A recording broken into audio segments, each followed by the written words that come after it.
하나님께서는 여호와의 제사를 더럽히고 주의 이름을 멸시했던 제사장들을 책망했지만 여전히 회개하고 돌아오지 않는 제사장들은 하나님의 나라에 더 이상 필요하지 않게 되었습니다.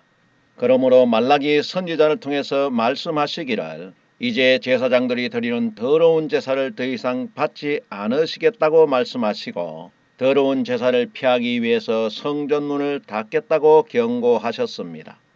말라기 1장 10절 말씀부터 보면 만군의 여호와가 이르노라 너희가 내 단 위에 헛되이 불사르지 못하게 하기 위하여 너희 중에 성전문을 닫을 자가 있었으면 좋겠도다. 내가 너희를 기뻐하지 아니하며 너희 손으로 드리는 것을 받지도 아니하리라 라고 말씀하고 있습니다. 제사장들은 우리가 하나님의 성전과 제사를 더럽히지 않았다고 변명했지만 제사장들의 행동과 삶은 벌써 하나님을 떠났던 것입니다. 하나님께서는 이런 헛된 제사를 드리지 못하도록 성전문을 닫겠다고 작정하신 것입니다.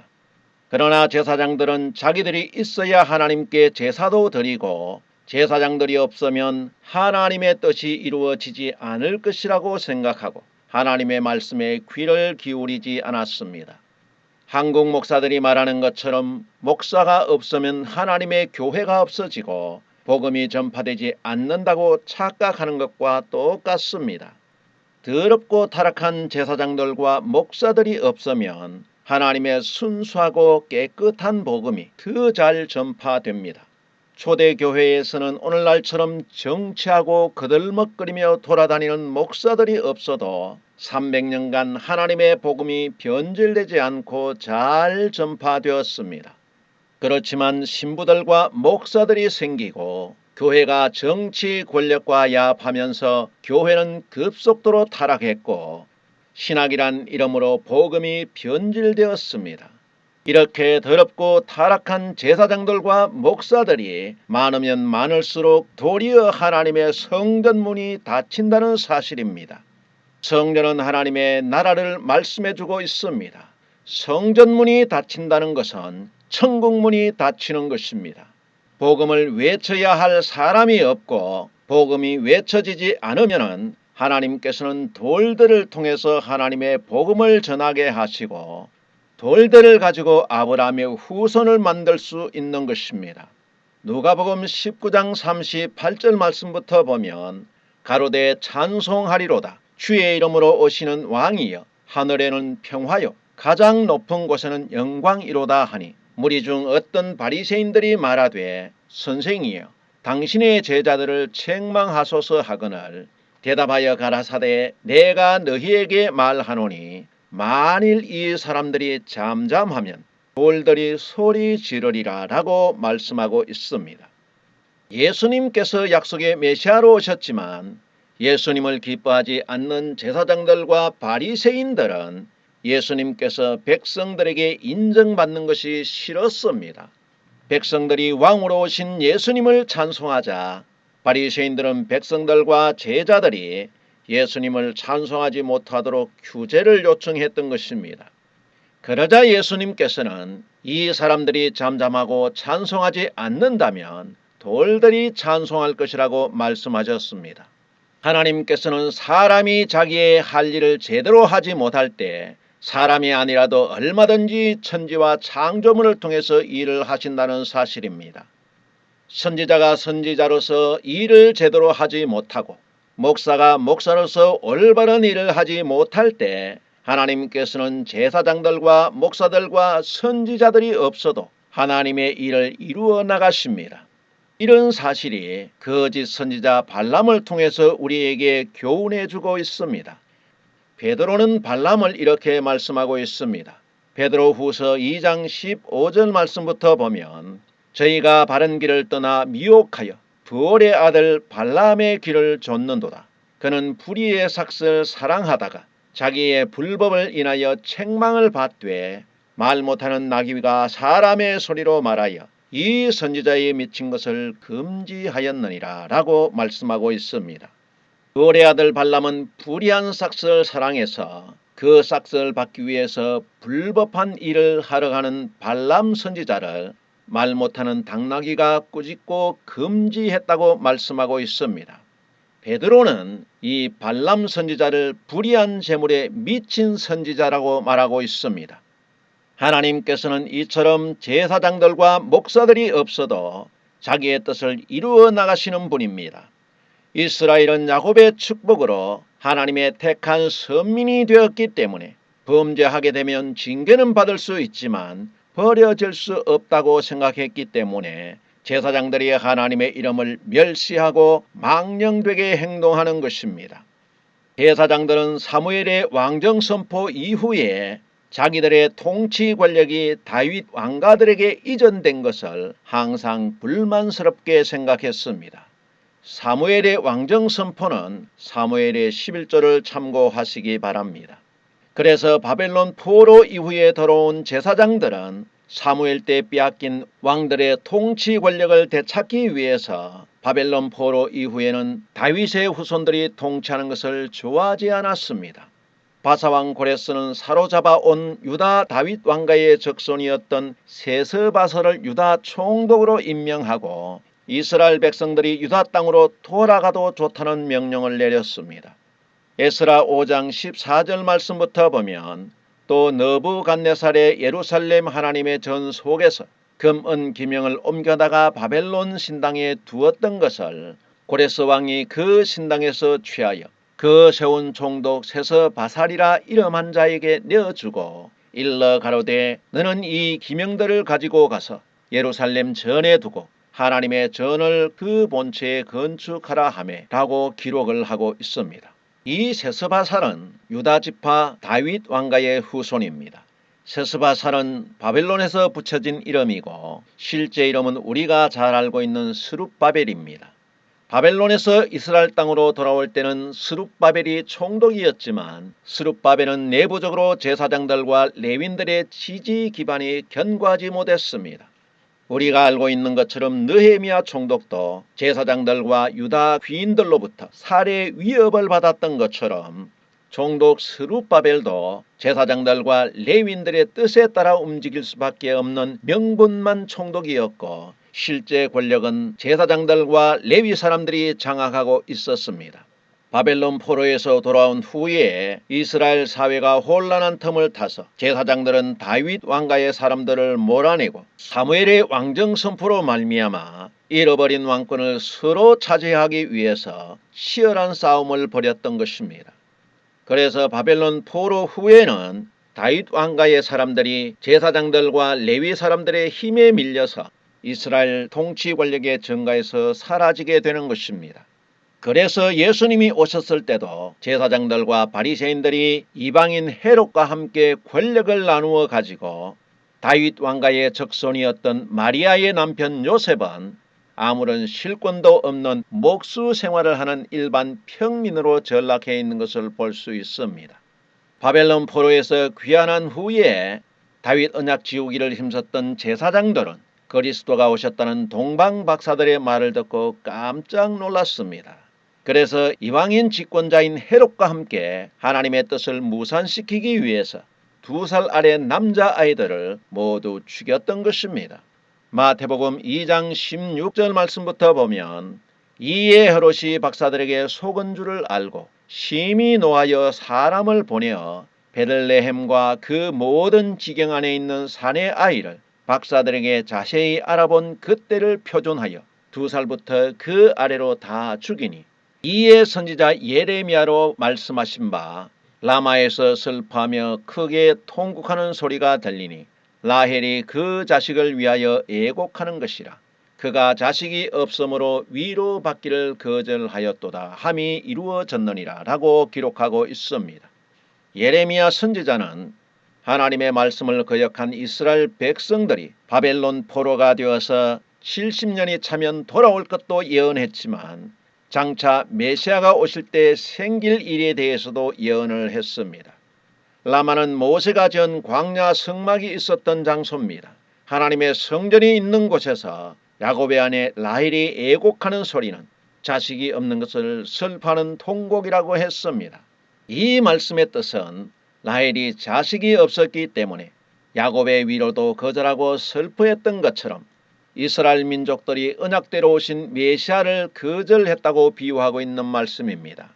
하나님의 뜻을 거절하고 메시아가 오는 것을 싫어한 이스라엘의 제사장들은 헤롯과 공모해서 베들레헴에 사는 2살 이하의 남자아이를 모두 죽였습니다. 에서를 미워하고 야곱을 사랑하신 이유를 알지 못하는 제사장들이 하나님의 성전과 제사를 권력을 잡기 위한 투쟁의 장소로 더럽혀지는 것을 보시고 형식적이고 더러운 제사를 드리는 성전을 영원히 피하시기로 작정하신 것입니다. 하와가 선악과를 따먹고 사망이 온 것처럼 성직자들의 탐심은 사망과 죽음을 부르는 지옥의 문을 여는 제사가 되는 것입니다. 제사장들의 정치적 욕심 때문에 이스라엘 백성들을 사망으로 이끌고 하나님의 나라를 망하게 하고 있는 것입니다. 이런 제사가 거룩한 제사가 될 수 없습니다. 이사야 선지자가 지도자들의 잘못된 행동에 대해서 이렇게 책망을 합니다. 이사야 3장 12절에 백성이여 너의 인도자가 너를 유혹하여 너의 다닐 길을 회파하느니라 라고 말씀하고 있습니다. 백성들의 지도자가 백성들을 미혹해서 백성들이 다니는 진리의 길을 회파한다고 말씀하고 있습니다. 백성들이 잘못된 길을 가는 것은 백성들의 잘못이 아닙니다.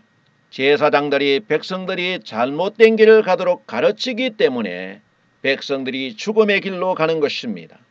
제사장들은 권력을 위해서 하나님의 성전을 더럽히고 백성들이 지켜야 하는 하나님의 율법을 변개시켜서 하나님의 백성들을 사망의 문으로 들어가게 만들었습니다. 오늘날 한국교회 목사들도 제사장들처럼 신학이란 이름으로 하나님의 진리를 왜곡하고 성도들에게 탐욕의 신앙을 가르치기 때문에 성도들이 사망의 길로 가는 것입니다. 오늘날 한국교회에 가면 목사들이 가르친 것이 무엇입니까? 목사를 잘 섬겨야 복을 받는다. 저주를 받고 싶지 않으면 목사를 비방하지 마라. 헌금을 많이 해야 잘 사는 축복을 받는다. 11조를 떼어 먹으면 도둑놈이 되고 저주를 받아서 못 살게 된다. 어떤 집사는 교회에 열심히 다녔더니 하나님의 축복을 받아서 잘 살게 되었다. 어떤 장로는 성전 건축을 할 때 어려운 가운데서도 집을 바치고 열심히 헌금을 했더니 100배로 갚아주셔서 부자가 되었다. 이런 내용들이 설교의 대부분입니다. 그러나 이런 설교들은 출처도 알 수 없는 지어낸 이야기들이 몇 단계를 거치면서 진실인 것처럼 전해지고 있는 거짓말들입니다. 이런 것이 신앙입니까? 이런 설교를 하는 곳은 하나님의 성전이 아니라 부처를 공양하는 절간에 불과하고 성도들을 푸주간의 소처럼 취급하는 것입니다. 그리고 교회의 주인은 하나님이 아니라 목사가 주인이 되어 있습니다. 교회를 가면 목사를 섬기러 가는 것인지 하나님을 섬기러 가는 것인지 분간이 안 갑니다. 교회가 목사 중심의 땅의 복음을 가르치고 있습니다. 목사들이 성전을 지어놓고 성전의 주인이 되어서 멸망에 가정한 것이 거룩한 곳에 서서 하나님처럼 섬김을 받고 있는 것입니다. 이런 것이 종말의 징조입니다. 오늘날 한국교회 목사들은 목회를 통해서 정치와 권력을 잡고 성도들 위해 군림하면서 대통령처럼 통치하는 목회를 자랑스럽게 생각을 하고 있습니다. 목회를 하는 것이 일반인들처럼 돈과 권력이 목적이라면 목사들이 드리는 제사가 과연 깨끗한 예배가 될 수 있겠습니까? 이런 예배는 하나님께서 받지 않겠다고 말라기 선지자를 통해서 이미 말씀하셨습니다. 이렇게 목적이 삐뚤어진 목회관을 가지고 목사들이 아무리 많은 예배를 드려도 하나님의 성전과 예배를 탐욕으로 사용하기 때문에 하나님의 성전문을 닫게 만드는 것입니다. 한국교회에서는 목사들이 틈만 나면 예배와 제사를 드리지만 아무리 많은 예배와 헌금을 드린다고 해도 병든제사 눈먼 예배는 하나님과 무관한 사단에게 제사하는 지옥의 축제에 불과합니다. 하나님의 말씀대로 살지 않는다면 아무리 많은 재물을 드려도 하나님께서는 돌아보지 않습니다. 목사들은 예배 때마다 헌금과 예물을 드리라고 강요를 합니다. 그러나 하나님은 제사와 예배를 많이 드리고 예물과 헌금을 많이 드린다고 해서 좋아하시는 분이 아닙니다. 하나님께서는 이런 제사를 요구하시지도 않았습니다. 그러므로 이사야 선지자는 이렇게 말씀하고 있습니다. 이사야 1장 11절 말씀부터 보면 여호와께서 말씀하시되 너희의 무수한 재물이 내게 무엇이 유익하뇨? 나는 수양의 번제와 살찐 짐승의 기름에 배불렀고 나는 수송아지나 어린 양이나 순염소의 피를 기뻐하지 아니하노라. 너희가 내 앞에 보이러 오니 그것을 누가 너희에게 요구하였느뇨?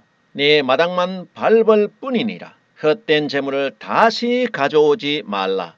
분향은 나의 가정이 여기는 바요. 월삭과 안식일과 대회로 모이는 것도 그러하니 성회와 아울러 악을 행하는 것을 내가 견디지 못하겠노라. 내 마음이 너희의 월삭과 정한 절기를 싫어하나니 그것이 내게 무거운 짐이라.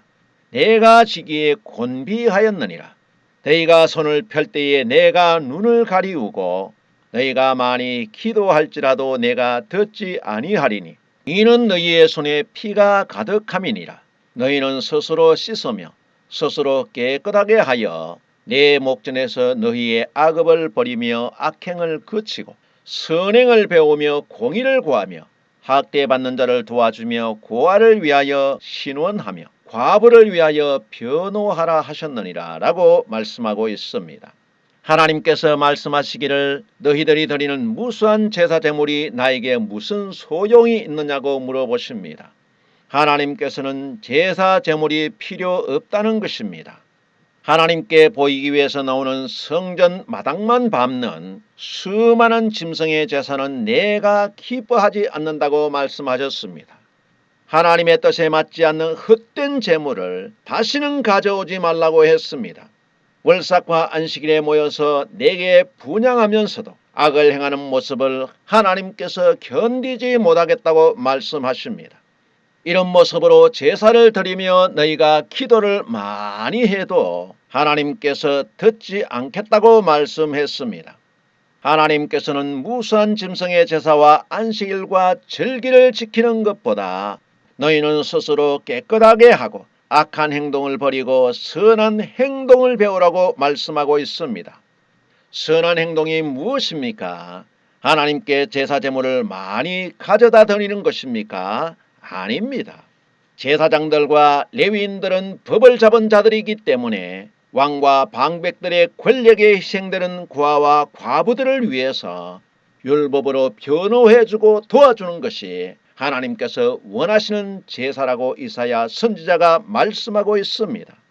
제사장들에게 이런 율법에 대한 공정한 정의가 없다면 아무리 많은 짐승의 제사를 드린다고 해도 그 제사는 헛된 제사로서 하나님께서 받지 않겠다고 말씀하고 있는 것입니다. 율법의 공의와 정의를 실천해야 하는 제사장들이 도리어 하나님의 백성들을 탄압하고 백성들의 재산을 탈취하는 악한 행동 때문에 하나님의 성전문이 닫히게 된 것입니다. 성전문은 제사를 안 드렸기 때문에 닫힌 것이 아닙니다. 제사를 드리는 제사장들이 불의하기 때문에 성전문이 닫히고 성전이 버림을 당하는 것입니다. 제사와 예배를 많이 드려야 하나님께 영광이 되는 것이 아닙니다. 제사장들의 불의한 제사가 도리어 하나님의 이름을 욕되게 하는 것입니다. 한국교회 목사들도 수많은 예배와 헌금을 강요하면서 이렇게 말하고 있습니다. 한국교회는 예배를 많이 드리고 기도를 많이 하기 때문에 기도하는 한국교회는 하나님께서 결코 망하게 하지 않는다고 목사들이 정신없는 미친 소리를 하고 있습니다. 목사들의 이런 미친 소리들이 도리어 성전문을 닫게 만들고 성도들 신앙을 기복신앙과 멸망의 길로 가게 만드는 것입니다. 엘리야 시대의 바알 선지자들이 창으로 몸을 걷고 피를 흘리면서 바알에게 열심히 기도해도 응답이 없는 것처럼 한국교회 목사들의 탐심에 찬 기도는 아무리 많이 기도해도 그 손에 욕심과 피가 가득하기 때문에 귀신에게 분향하고 죽음을 부르는 초혼곡에 불과한 것입니다.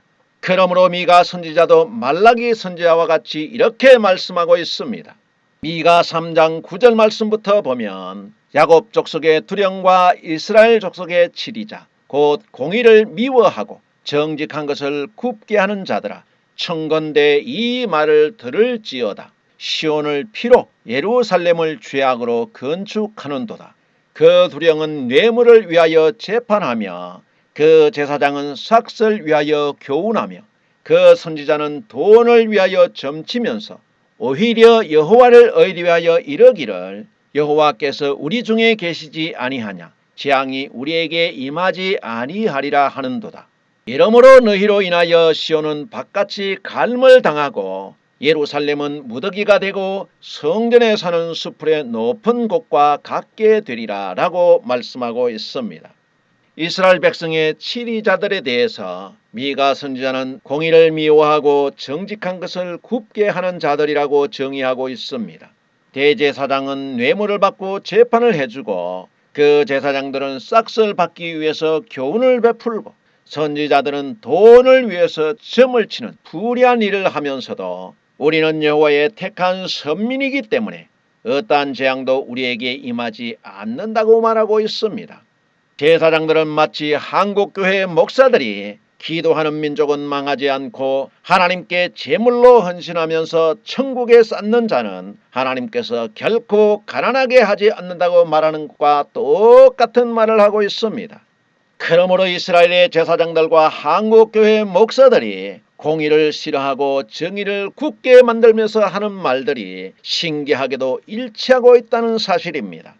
불의한 제사장들의 악한 행동으로 말미암아 말라기 선지자를 통해서도 하나님께서 말씀하시기를 성전문을 닫을 자가 있었으면 좋겠다고 말씀하셨지만 미가 선지자를 통해서도 하나님께서 말씀하시기를 예루살렘의 시온과 성전을 갈아엎으시고 성전을 정글과 거름더미를 만들어서 성전을 폐하시겠다고 말씀하고 있는 것입니다. 제사장들이 뇌물과 돈을 위해서 성전에서 불의한 재판을 하고 성전 안의 권력을 위해서 진흙에서 싸우는 개처럼 싸우는 모습을 보시고 하나님께서는 성전문을 닫고 성전을 헐겠다고 말씀하신 것입니다. 성전을 돈과 권력을 위한 장소로 사용한다면 하나님께서 요구하시는 성결하고 깨끗한 공의로운 율법과 맞지 않는 것입니다. 어느 시대나 하나님의 성전을 제사장들처럼 자신들의 욕심을 채우는 도구로 사용했을 때 하나님께서는 그 성전을 헐고 버렸습니다. 솔로몬 성전을 황금으로 지었지만 불의하게 사용했을 때 바벨론을 통해서 그 성전을 돌무더기와 거름더미로 만들었습니다. 바벨론 포로 후에도 여전히 제사장들이 권력 다툼을 위해서 하나님의 성전을 더럽히기 때문에 말라기 선지자의 말처럼 스룹바벨 성전도 닫아버린 것입니다. 그 후에 이방인 헤롯이 유대인들의 환심을 사기 위해서 46년간에 걸쳐서 성전을 지어주었습니다. 이렇게 웅장한 건물을 바라보면서 제자들은 감탄을 했지만 예수님께서는 이렇게 말씀하셨습니다. 마태복음 24장 1절 말씀부터 보면 예수께서 성전에서 나와서 가실 때에 제자들이 성전 건물들을 가리켜 보이려고 나아오니 대답하여 가라사대 너희가 이 모든 것을 보지 못하느냐. 내가 진실로 너희에게 이르노니 돌 하나도 돌 위에 남지 않고 다 무너뜨리우리라 라고 말씀하셨습니다. 제자들은 성전 건물을 바라보면서 장차 예수님께서 다윗처럼 왕권을 회복해서 제자들이 이스라엘을 통치하게 된다면 예수님과 제자들이 권세를 가지고 사용하게 될 성전을 자랑스럽게 설명하려고 했던 것입니다. 그러나 예수님께서는 말씀하시기를 너희가 성전 안에서 제사장들과 바리새인들이 하는 행동을 보지 못했느냐고 책망을 했습니다. 그리고 불의한 도구로 사용하는 이 헤롯 성전도 완전히 무너뜨릴 것이라고 예수님께서는 말씀하십니다. 제자들은 무너뜨릴 성전에 대해서 말씀하기 전에 마태복음 23장에서 예수님께서 하신 말씀들을 이해하지 못했던 것입니다. 마태복음 23장 13절 말씀부터 보면 화 있을 진저 외식하는 서기관들과 바리새인들이여 너희는 천국문을 사람들 앞에서 닫고 너희도 들어가지 않고 들어가려 하는 자도 들어가지 못하게 하는도다. 화잇을 진저 외식하는 서기관들과 바리새인들이여, 너희는 교인 하나를 얻기 위하여 바다와 육지를 두루 다니다가 생기면 너희보다 배나 더 지옥 자식이 되게 하는도다. 화잇을 진저 소경된 인도자여, 너희가 말하되 누구든지 성전으로 맹세하면 아무 일 없거니와 성전에 금으로 맹세하면 지킬지라 하는도다 라고 말씀하고 있습니다. 예수님께서 바라본 성전 안에는 하나님께 제사를 드리고 있는 것이 아니라 성전과 제사를 이용해서 하나님과 상관이 없는 금과 돈을 만들어내는 장사를 하고 있다고 말씀하신 것입니다. 제사장들과 바리새인들은 보지 못하는 소경과 하나님의 말씀을 외치지 않는 벙어리 개가 되어서 성전으로 맹세하면 하나님께서 벌을 안 내리고 아무 일도 없지만 성전에 금으로 맹세하고 지키지 않는다면 하나님께서 벌을 내리시기 때문에 반드시 지키라고 가르치고 있는 것입니다. 성전을 돈벌이의 수단으로 삼고 외식하는 제사장들과 바리새인들을 향해서 예수님께서 말씀하시기를 사람들 앞에서 천국문을 닫고 자기들도 들어가지 않고 들어가고 싶은 사람도 들어가지 못하도록 막는 자들이라고 말씀하셨습니다. 그리고 이 바리새인들은 교인 하나를 얻게 되면 데리고 와서 배나 지옥 자식을 만들어 놓는다고 말씀하셨습니다. 예수님 시대의 제사장들과 바리새인들도 말라기 시대의 제사장들처럼 돈을 위해서 제사를 드리게 했던 것입니다. 말라기 시대에서 400년이 지났지만 제사장들과 서기관들의 행동은 하나도 달라지지 않았습니다. 하나님의 성전을 권력투쟁의 장소나 돈벌이의 수단으로 삼는 것은 천국문을 사람들 앞에서 닫고 성도들을 배나 지옥 자식을 만드는 지옥문을 여는 사단의 앞잡이인 것입니다. 여러분들도 전도를 받아서 교회를 가면 설교를 통해서 하나님께서 주시는 평안과 구원의 기쁨을 안고 돌아오는 것이 아니라 교회에서 안겨주는 헌금에 대한 부담만 잔뜩 안고 들어와서 갈등하기를 하나님은 돈을 좋아해서 돈만 내게 되면 100배로 축복해 주시고 돈을 내야 천국에 들어가는 구원을 주시는 것인지 신앙에 대해서 고민해 보지 않았습니까? 한국 목사들이 하나님을 이렇게 돈을 좋아하는 하나님으로 만들어 놓고 불의한 사람도 목사 말 잘 듣고 교회만 나오면 구원을 주시는 우상의 하나님을 섬기게 하기 때문에 성도들을 배나 지옥 자식 만들어 놓고 있는 것입니다. 그러므로 예수님께서는 제사장들과 바리새인들에 대해서 이렇게 말씀합니다. 마태복음 7장 15절 말씀부터 보면 거짓 선지자들을 삼가라. 양의 옷을 입고 너희에게 나아오나 속에는 노략질하는 이리라. 그 열매로 그들을 알지니 가시나무에서 포도를 또는 은근귀에서 무화과를 따겠느냐라고 말씀하셨습니다. 예수님께서는 하나님의 성전에서 양들을 노략질하는 거짓 선지자들을 조심하라고 말씀했습니다. 거짓 선지자들은 양의 옷을 입고 나타나지만 그 속은 양들을 잡아먹는 이리떼라고 말씀하셨습니다. 양들에게 개보다 더 무서운 것이 늑대들입니다. 늑대는 양뿐만 아니라 가축들도 닥치는 대로 잡아먹습니다. 그러므로 이리 같은 늑대 목사들을 조심하라고 예수님께서 말씀해 주신 것입니다. 개 목사보다 더 무서운 늑대 목사들을 구별하는 방법은 목회의 열매를 보고 알아볼 수 있다고 예수님께서 분별하는 법을 가르쳐 주셨습니다. 목사들은 두루 다니며 전도를 해서 교인 하나를 얻게 되면 하나님을 섬기지 못하게 만들고 목사를 섬기는 사람의 종으로 만들어서 개나 지옥자식 만들고 성도들의 영혼을 잡아먹고 죽입니다. 목사들이 천국문은 닫고 지옥문을 활짝 열어놓게 되면 자기 교회 성도들도 지옥을 보내겠지만 지옥문을 열어놓은 목사들도 반드시 지옥의 문으로 들어간다는 사실입니다. 그러므로 하나님께서는 제사장들이 하나님의 성전을 지옥의 전당으로 만들어서 하나님의 백성을 지옥 가게 하는 성전을 헐어버렸던 것입니다. 예수님께서는 제자들이 보이는 헤롯 성전의 웅장함만을 보고 그 안에서 제사장들과 바리새인들의 악한 것을 보지 못하는 것을 꾸짖으신 것입니다. 그리고 예수님께서 말씀하시기를 이 헤롯 성전도 돌 하나도 돌 위에 첨놓이지 않고 다 무너질 것이라고 말씀하셨습니다. 사람들 보기에 아무리 웅장해 보이는 성전 건물도 하나님의 언약을 떠나 불의한 목적으로 사용하게 되면 그 성전은 이방 신전이나 다를 바 없는 지옥의 전당이 되는 것입니다. 하나님은 성도들에게 무수한 제사 제물을 원하는 것이 아닙니다. 월삭이나 절기나 안식일을 요구하시는 것도 아닙니다. 하나님께서는 여러분들에게 거대한 성전을 지어달라고 요구하시지도 않습니다. 천지를 지으신 하나님께서는 사람의 손으로 지은 건물에 계시지도 않습니다.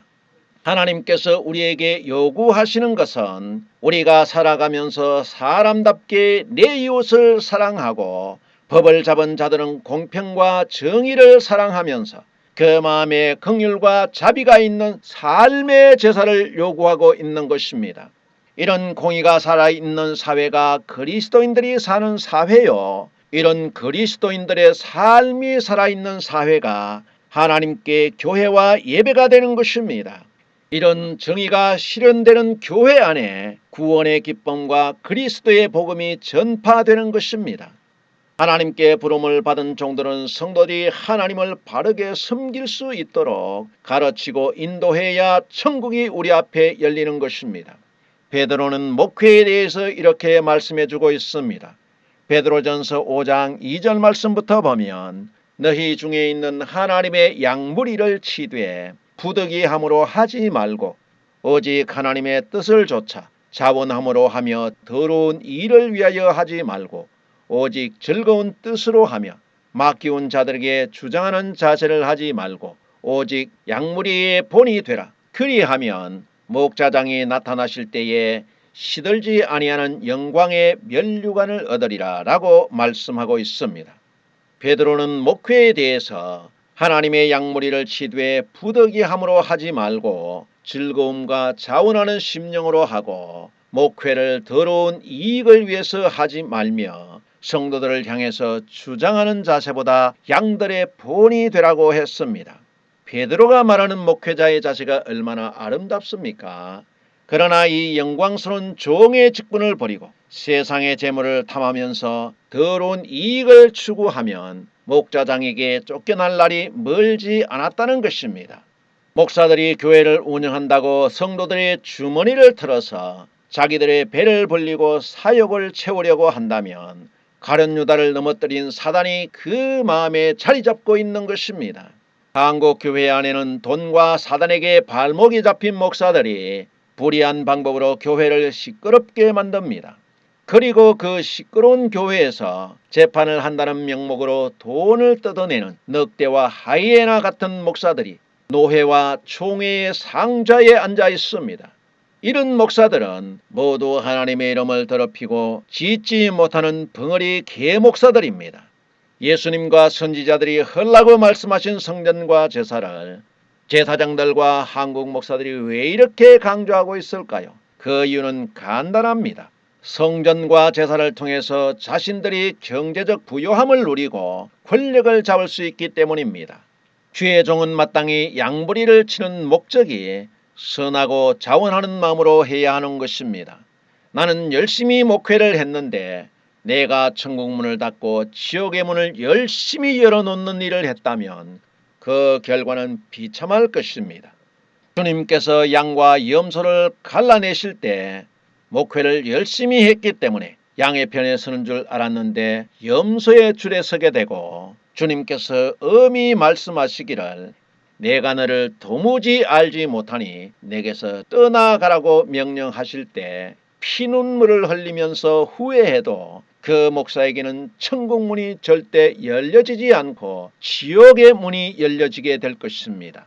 목사들이 돈과 권력에 대한 탐심을 버리고 회개하고 돌아와서 자원하는 마음과 즐거움으로 양무리의 본이 되는 목사가 된다면 둘째 아들처럼 아버지의 영접을 받게 될 것입니다. 성도들도 늑대 목사들의 말에 속아서 지옥문으로 들어가지 말고 종교라는 가면 속에 감추어진 그들의 열매를 보고 선악을 분별해서 주의 음성과 말씀을 따라 천국문으로 들어가는 성도들이 되시기를 바랍니다.